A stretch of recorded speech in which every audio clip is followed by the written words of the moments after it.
श्री स्वामी समर्थ.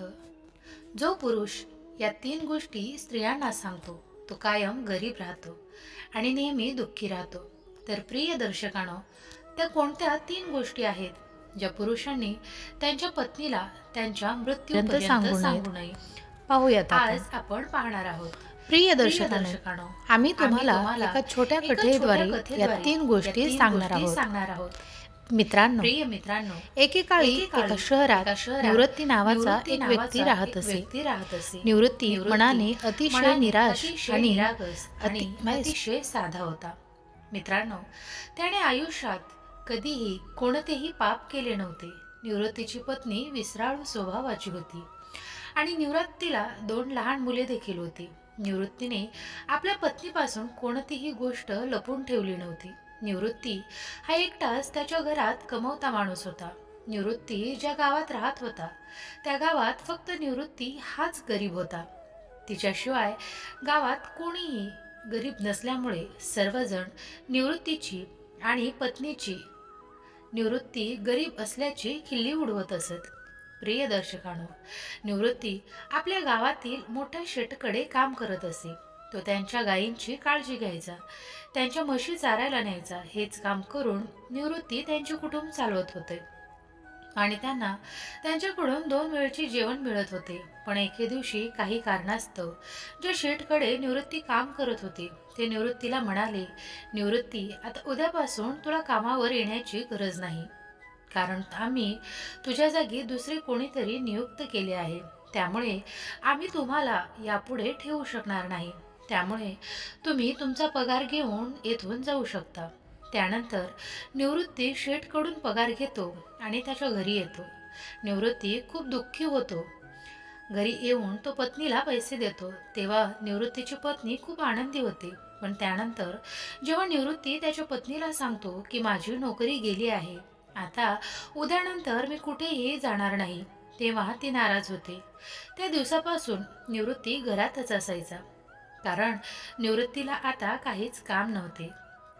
प्रिय दर्शकांनो, त्यानंतर बरेच दिवस उलटून गेले पण निवृत्तीला काही काम मिळत नव्हते आणि शेठने दिलेले पैसे, जे काही पैसे होते तेही हळूहळू खर्चत होते. त्यानंतर निवृत्ती विचार करू लागला की आता आपला घर खर्च कसा चालणार. आमच्या घरात ती एकटाच कमवता व्यक्ती होता आणि मला काहीतरी काम करावे लागेल, अन्यथा आम्ही उपाशी मरू. मित्रांनो, असेच काही बरेच दिवस निघून गेले आणि मग एक वेळ अशी आली की निवृत्तीच्या घरात खायला एक दाणाही शिल्लक नव्हता. निवृत्ती खूप दुःखी होतो आणि मग मनातल्या मनात स्वतःला शिव्या देऊ लागतो.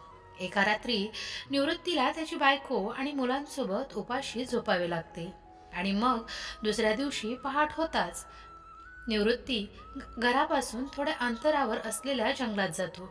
निवृत्ती लाकूड तोडण्यासाठी जंगलात जात असताना निवृत्तीला एक संत दिसला. निवृत्ती संताला पाहताच त्या संताच्या जवळ जातो आणि निवृत्तीला पाहून संत डोळे उघडतात. निवृत्ती त्या विद्वान संताला नमस्कार करतात आणि म्हणतात. नमस्कार केल्यावर त्याच्या पाया पडतो आणि म्हणतो, हे गुरुदेव, माझ्या घरात खायला अन्न पाणी नाही. माझी पत्नी आणि मुले उपासमारीने मरत आहेत. कृपया मला काहीतरी मार्ग दाखवा, म्हणजे माझे घर व्यवस्थित चालेल. प्रिय दर्शकांनो, अशी विनंती केल्यानंतर तो संत निवृत्तीकडे पाहतो आणि सांगतो की तू खूप सरळ आहेस. तू आजपर्यंत आयुष्यात कोणतेही पाप केले नाहीस. त्याचा स्वभाव पाहून विद्वान ऋषी निवृत्तींना म्हणतात की हे निवृत्ती, आज मी तुला एका आशा झाडाविषयी सांगणार आहे. जर तू त्या झाडाजवळ गेलास आणि त्या झाडाजवळ जे काही मागशील ते झाड तुला देईल, आणि जर तू त्या झाडाचा एक छोटासा भाग, अगदी लाकडाचा तुकडा तोडला तर ते सोन्यामध्ये बदलेल आणि अशा रीतीने तू तुझे घर चालवू शकतोस. तू तुझ्या घरची गरिबी दूर करू शकतोस. पण संत निवृत्तीला हे देखील सांगतात की जर तू हे इतर कोणत्याही स्त्री किंवा पुरुषाला सांगितले तर तो झाड पुन्हा तुला काहीही देणार नाही. मित्रांनो, संताने सांगितल्याप्रमाणे निवृत्ती त्या झाडाजवळ जातो. झाडाजवळ गेल्यावर निवृत्तीला त्याची बायको आणि मुलाची आठवण आली आणि मग निवृत्ती आधी त्या झाडाजवळ तांदळाचं पोतं मागतो. जेव्हा निवृत्ती झाडाजवळ जाऊन तांदळाचं पोतं मागतो तेव्हा अचानक तांदळाचं एक पोतं निवृत्तीसमोर येतं. निवृत्ती तांदळाचं ते पोतं घेऊन घरी जातो आणि बायको आणि मुलांना जेवण खायला देतो आणि मनसोक्त जेवण करतो. त्या दिवशी निवृत्तीने आपल्या पत्नीला आपण तांदूळ कुठून आणले हे सांगितले नाही. दुसऱ्या दिवशी निवृत्तीने त्या झाडापासून 5 सोन्याची नाणी मागितली आणि निवृत्तीने मागितल्याबरोबरच लगेच झाड त्याला 5 सोन्याची नाणी देतो आणि तो ती 5 सोन्याची नाणी मिळाल्यावर निवृत्ती खुश होऊन आपल्या घरी जातो. घरी आल्यानंतर निवृत्ती आपल्या पत्नीला 5 सोन्याची नाणी देतो. नाणी पाहून निवृत्तीची पत्नी खूप आनंदी होते आणि त्यानंतर निवृत्ती आपल्या पत्नीला सर्व गोष्टी सांगतो. कारण निवृत्तीच्या पत्नीने निवृत्तीच्या हातात 5 सोन्याची नाणी पाहिल्यानंतर ती निवृत्तीला विचारते की तुम्ही हे कुठून आणलेस. त्यामुळे निवृत्ती आपल्या पत्नीला सर्व काही सांगून टाकतो. निवृत्तीने त्याच्या पत्नीपासून कधीही काहीही लपवले नाही, पण निवृत्ती हे विसरला होता की त्यांनी त्याची पत्नी शेजाऱ्यांच्या सर्व काही सांगते. त्यानंतर बरेच दिवस निघून गेले.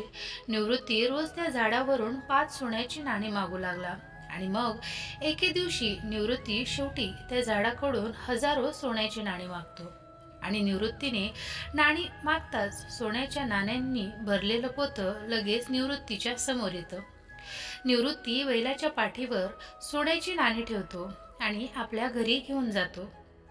मित्रांनो, सोन्याची नाणी आणि त्या विद्वान संतांचा आशीर्वाद मिळाल्यावर निवृत्ती काही दिवसांतच श्रीमंत होतो. निवृत्तीला भरपूर पैसा मिळतो. निवृत्ती जिथे काम करायचा त्या शेठपेक्षा जास्त प्रगती त्याने केली आणि निवृत्ती त्याच्यापेक्षाही श्रीमंत झाला. मित्रांनो, हे सर्व पाहून निवृत्तीचे सर्व गावकरी स्तब्ध झाले आणि त्यांना प्रश्न पडला की हा निवृत्ती इतका श्रीमंत का होत आहे. मित्रांनो, जर कोणी निवृत्तीला विचारले की तू इतक्या लवकर श्रीमंत कसा होत आहेस, तर निवृत्ती सत्य कोणालाही सांगत नव्हता. कारण विद्वान ऋषींनी निवृत्तीला त्या झाडाबद्दल कोणालाही सांगण्यास मनाई केली होती. पण त्यांनी निवृत्तीला न विचारता निवृत्तीच्या पत्नीकडून ही बाब विचारण्यास सुरुवात केली.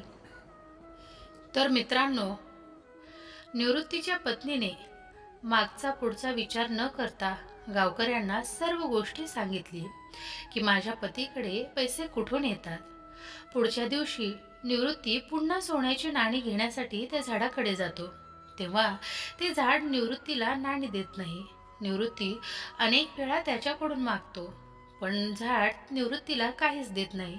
मित्रांनो, त्या दिवशी निवृत्ती रिकाम्या हातानेच घरी जातो. दुसऱ्या दिवशी जेव्हा निवृत्ती पुन्हा झाडाजवळ जातो तेव्हा त्या दिवशीही निवृत्ती कित्येक तास झाडाला मागत राहतो, पण त्याला काहीच मिळत नाही. मग निवृत्ती निराश होऊन त्याच्या घरी परत जातो. निवृत्ती घरी येतो आणि आपल्या पत्नीला म्हणतो, हे भाग्यवान, आज मी झाडाजवळ गेलो होतो, परंतु झाडाने आज काहीही दिले नाही. तू झाडाबद्दल कुणाला काही सांगितलं आहेस का. तेव्हा निवृत्तीची पत्नी निवृत्तीला सांगते की गावकऱ्याने मला विचारले की तुझ्याकडे एवढे पैसे कुठून येतात. तेव्हा मी त्यांना सर्व हकीकत सांगितली. मित्रांनो, पत्नीकडून हे ऐकून निवृत्तीला समजले की हे खरे असो वा नसो, हे सर्व दुष्कृत्य केवळ त्याच्या पत्नीने झाले आहे. त्यानंतर निवृत्ती आपल्या पत्नीला खूप शिव्या देतो आणि मग असेच बरेच महिने निघून जातात. निवृत्तीकडे असलेला पैसा हळूहळू खर्च होतो आणि काही महिन्यातच निवृत्ती पुन्हा गरीब बनू लागला. निवृत्तीची परिस्थिती पुन्हा तशीच होत जाते जशी पूर्वी होती. निवृत्तीच्या घरात खाण्यासाठी अन्न उरत नाही. मित्रांनो, एके दिवशी पुन्हा जेव्हा निवृत्तीची पत्नी निवृत्ती आणि त्याची 2 मुले रात्री उपाशी पोटी झोपतात तेव्हा निवृत्ती आपल्या पत्नीला शिव्या आणि शाप देऊ लागतो आणि पत्नीला सांगतो की हे सर्व तुझ्यामुळेच होत आहे. मी तुला सांगितलं नसतं तर हा दिवस बघावा लागला नसता. मित्रांनो, निवृत्ती आपल्या पत्नीला सांगतो, मित्रांनो, एके दिवशी निवृत्ती पुन्हा त्या साधूला शोधण्यासाठी जंगलात जातो. पण निवृत्तीला तो संत आणि तो विद्वान संपूर्ण जंगलात सापडला नाही. बराच वेळ निवृत्ती त्या साधूला शोधत असतो आणि त्यानंतर काही तासांनी त्याला ते संत दिसतात, ते विद्वान महात्मे दिसतात. नंतर निवृत्ती साधूला भेटताच त्यांच्या पाया पडून रडू लागला, विनवणी करू लागला आणि म्हणू लागला, हे गुरुदेव, माझ्याकडून अशी कोणती चूक झाली आहे ज्यामुळे तू माझ्यावर रागावला आहेस? तू तर माझा दाता आहेस, तूच माझा निर्माता आहेस. माझी चूक माफ कर. माझ्या एका चुकीमुळे आज माझी मुले आणि माझे पूर्ण कुटुंब उपाशी झोपत आहे. देवा, मला मदत कर. देवा, मला माफ कर. मित्रांनो, त्यानंतर विद्वान संत निवृत्तींना सांगतात की निवृत्ती, जर असे असेल तर मी तुला क्षमा करतो, पण आज मी तुला 3 गोष्टी सांगणार आहे. प्रत्येक पुरुषाने आपल्या आयुष्यात या 3 गोष्टी कधीही आपल्या पत्नीला सांगू नयेत. जो माणूस या 3 गोष्टी त्यांच्या पत्नीला सांगतो तो मनुष्य जीवनात सदैव दुःखी राहतो, जीवनात सदैव गरीब राहतो. मित्रांनो, त्यानंतर विद्वान संत म्हणतात की निवृत्ती, आजपासूनच या 3 गोष्टीची अंमलबजावणी केली तर नक्कीच तुझे दिवस चांगले पुन्हा येतील. तुला पूर्वी जेवढे पैसे मिळाले होते तेवढेच पैसे तू पुन्हा नव्याने मिळवू शकशील. तर प्रिय दर्शकांनो, तो संत निवृत्ती यांना पहिली गोष्ट सांगू लागतो आणि म्हणतो की पहिली गोष्ट अशी आहे, कोणत्याही पुरुषाने आपल्या पत्नीला त्याचे उत्पन्नाचे साधन सांगू नये.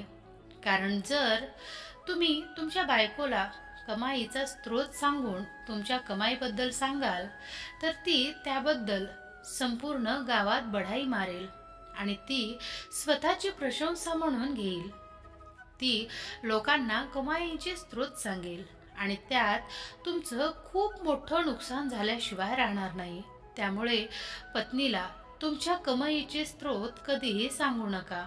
मित्रांनो, दुसरे म्हणजे कोणत्याही पुरुषाने आपली कमजोरी आपल्या पत्नीला सांगू नये. कारण जो पुरुष आपली कमजोरी आपल्या पत्नीला सांगतो तो स्वतःच फसत असतो. कारण जर तुम्ही तुमची कमजोरी तुमच्या पत्नीला सांगाल तर ती तुमच्या कमजोरीमध्ये तुम्हाला पकडेल आणि तुम्हाला तिचे काम करायला भाग पाडेल. म्हणजेच ती कमजोरी लहान भांडणात ते उद्भूत करून तुम्हाला त्रास देईल. म्हणून तुम्ही तुमच्या पत्नीला तुमच्या अपमानाबद्दल सांगितले तर त्यामुळे तुमचे प्रतिष्ठेचे स्थान 1001% कमी होईल. त्यामध्ये फक्त आणि फक्त तुमचे नुकसानच होणार आहे. त्यामुळे तुम्ही तुमच्या पत्नीला तुमचे वीकनेस सांगू नका. तर मित्रांनो, पुरुषांनी या 3 गोष्टी कधीही आपल्या पत्नीला सांगू नयेत. याच पद्धतीने विद्वान साधू निवृत्ती यांना या 3 गोष्टी सांगतात. निवृत्ती संतांनी सांगितलेले पत्नीला सांगू नये. या पद्धतीने विद्वान साधू निवृत्ती यांना या 3 गोष्टी सांगतात. निवृत्ती संतांनी सांगितलेल्या या 3 गोष्टी अंमलात आणतात आणि मग त्यांच्या घरी जाऊन या 3 गोष्टींची अंमलबजावणी सुरू करतात. त्यानंतर लवकरच निवृत्तीचे चांगले दिवस परत येऊ लागतात आणि निवृत्ती खूप छान असे पैसे कमवून आधीसारखे जीवन जगू लागतो. मित्रांनो, जाण्यापूर्वी कृपया व्हिडिओला लाईक करा आणि चॅनल अवश्य सबस्क्राईब करा. श्री स्वामी समर्थ. जय जय स्वामी समर्थ.